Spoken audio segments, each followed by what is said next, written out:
चलिए खबरों में आगे बढ़ते हैं। दिल्ली में झमाझम बारिश के चलते मौसम बदल गया है। बारिश के बाद दिल्ली एनसीआर में ठिठुरन बढ़ गई है। ठंडी हवाओं के साथ मौसम में भी बदलाव देखने को मिल रहा है। एक जमीनी इलाकों में बारिश हो रही है। पहाड़ों पर पहली बर्फबारी हुई। दिल्ली और शिमला की 2 तस्वीरें इस वक्त हम आपको दिखा रहे हैं।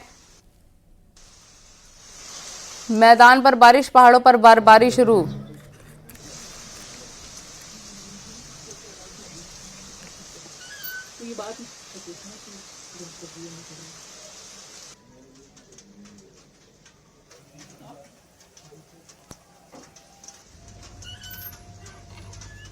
दिल्ली के कई इलाकों में जबरदस्त बारिश हो रही है, जिससे ठिठुरन बढ़ गई है।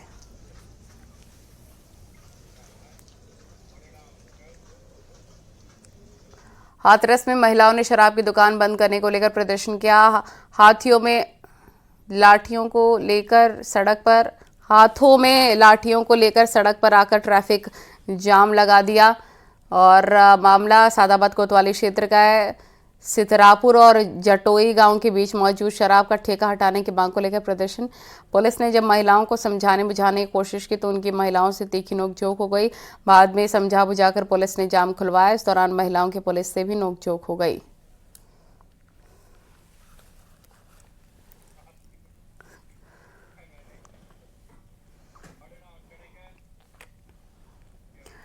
अंतर्राष्ट्रीय हिंदू परिषद के राष्ट्रीय अध्यक्ष प्रवीण तोगड़िया हाथरस पहुंचे। उन्होंने बांग्लादेश में हिंदुओं पर हमले को लेकर बड़ा बयान दिया। उन्होंने कहा, भारत सरकार बांग्लादेश में हिंदुओं पर अत्याचार रुकवाए। अगर बांग्लादेश नहीं मानता तो उसके 4 टुकड़े करा दे।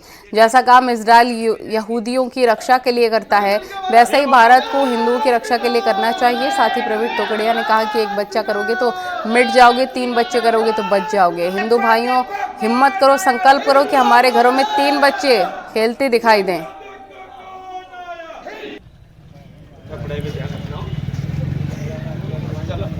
मेरा विश्वास है कि भारत सरकार में बैठे हुए हमारे प्रधानमंत्री, रक्षा मंत्री, गृह मंत्री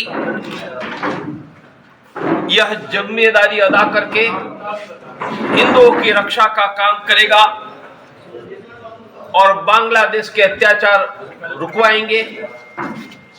कभी पाकिस्तान ने अत्याचार किया था, तब हमने पाकिस्तान के 2 टुकड़े करके बांग्लादेश बनाया था।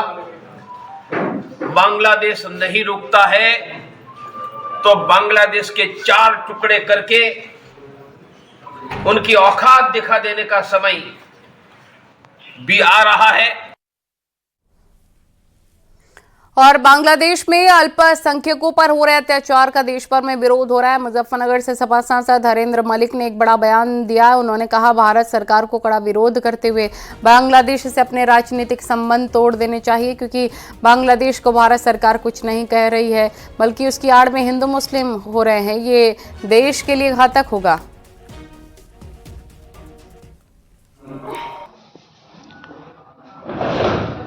हिंदुस्तान में कहाँ विरोध प्रदर्शन है? आज तक हम बांग्लादेश के उच्चायुक्त को तो भगा नहीं पाए यहाँ से। हम राजनीतिक संबंध तोड़ नहीं पाए। हमने विरोध कहाँ किया?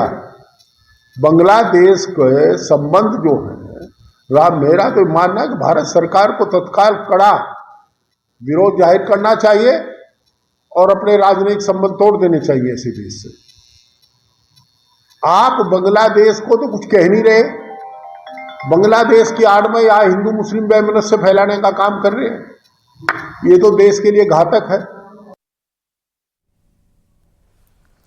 वाराणसी में बांग्लादेश के खिलाफ पोस्टर चस्पा किया गया। पोस्टर में 1971 की याद दिलाते हुए लिखा गया है, जो नक्शा स्थापित करवा सकता है वो विश्व मानचित्र से इसे मिटा भी सकता है। हिंदुओं पर अत्याचार बंद करने और धर्माचार्य कृष्णदास को रिहा करने की भी मांग की गई। बांग्लादेश के खिलाफ ये पोस्टर वाराणसी के कचहरी क्षेत्र में लगा है। बीजेपी नेता श्रीपति मिश्र की ओर से पोस्टर लगाया गया।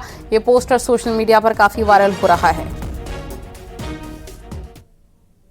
1971 में हुआ बांग्लादेश को विश्व मानचित्र में नक्शा देने का काम भारत देश ने किया है। और भारत की बहुसंख्यक आबादी जो हिंदू आबादी है, उन्हीं के भाई बहन जो बांग्लादेश में अल्पसंख्यक हिंदू है, उनके साथ जो अत्याचार हो रहा है, जो उनके साथ घोर अत्याचार किया जा रहा है, उसके खिलाफ ये हमारा पोस्टर हमने लगाया है कि अगर जो देश विश्व मानचित्र में आपको नक्शा दे सकता है, वो समय आने पर विश्व मानचित्र से आपका नक्शा गायब भी कर सकता है। मथुरा में विश्व हिंदू परिषद और बजरंग दल ने शौर्य यात्रा निकाली। वेद मंदिर से शुरू हुई शौर्य यात्रा अंगूरी वाटिका पहुंची। यात्रा में हजारों की तादाद में लोग शामिल हुए। रामधुन पर नाचते हुए लोग हाथों से भगवा ध्वज लेकर निकले। इस दौरान सुरक्षा के कड़े इंतजाम देखने को मिले और 6 दिसंबर 1992 को जो गुलामी का प्रतीक गिराया गया, उसकी विजय के रूप में शौर्य यात्रा निकाली जाती है।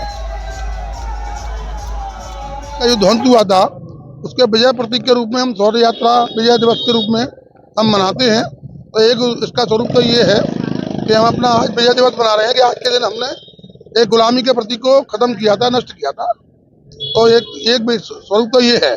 दूसरा ये है कि आज के दिन हम सनातन को ये संदेश देना चाहते हैं कि भाई हिंदुओं को एक होना चाहिए, इस बहाने हम सब एक हों।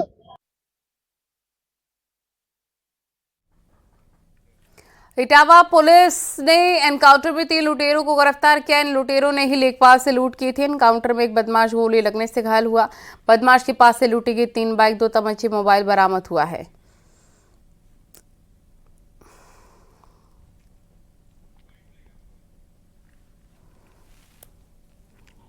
सवार जो है जा रहे थे, 3 मोटरसाइकिलों के साथ जा रहे थे, जिनमें जो है पुलिस पर उन्होंने फायर किया। तो पुलिस ने प्रतिक्रिया स्वरूप जो अपने आत्मरक्षा फायर किया। तो पुलिस के जो अधिकारी थे, कर्मचारी थे, उनके जो बुलेट प्रूफ जैकेट पहने थे उनमें भी गोलियां लगी हुई हैं और एक बदमाश जो राजा है उसके बाएं पैर में गोली लगी है। उसके बाद आवश्यक बल लगा के इन्हें गिरफ्तार किया गया है तथा इनको चिकित्सा भी इनकी कराई गई है। साथ ही साथ इनके पास से जो है 3 गाड़ियां बरामद की गई हैं। HF डिलक्स है, स्प्लेंडर है, डिस्कवर है, 3 गाड़ियां बरामद की गई हैं।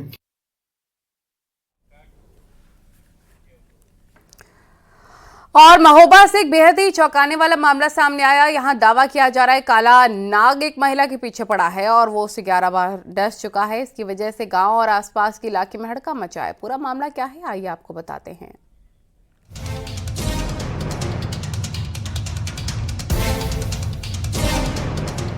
आपको फतेहपुर का रहने वाला विकास तो याद ही होगा, जो बार बार सांप के काटने का दावा करता था, लेकिन बाद में पता चला कि उसे तो सांप का फोबिया था। सांप के काटने की घटना अक्सर सामने आती है, लेकिन क्या कोई सांप किसी के पीछे हाथ धोकर पड़ सकता है? क्या वो बार बार एक ही इंसान को डस सकता है? अब महोबा में ऐसा ही दावा किया जा रहा है। एक लड़की को काले नाग ने 1 या 2 नहीं बल्कि 11 बार डसा है। लड़की के परिवार के मुताबिक वो 5 सालों से उसके पीछे पड़ा है। 11वीं बार काटने के बाद लड़की को अस्पताल में भर्ती कराया गया। घर वालों का दावा अपनी तरफ है, लेकिन उनका ये भी कहना है कि 11 बार काले नाग ने तो काटा, लेकिन हर बार उसे अस्पताल नहीं ले गए। झाड़ फूक का भी सहारा लिया गया। बोलते काला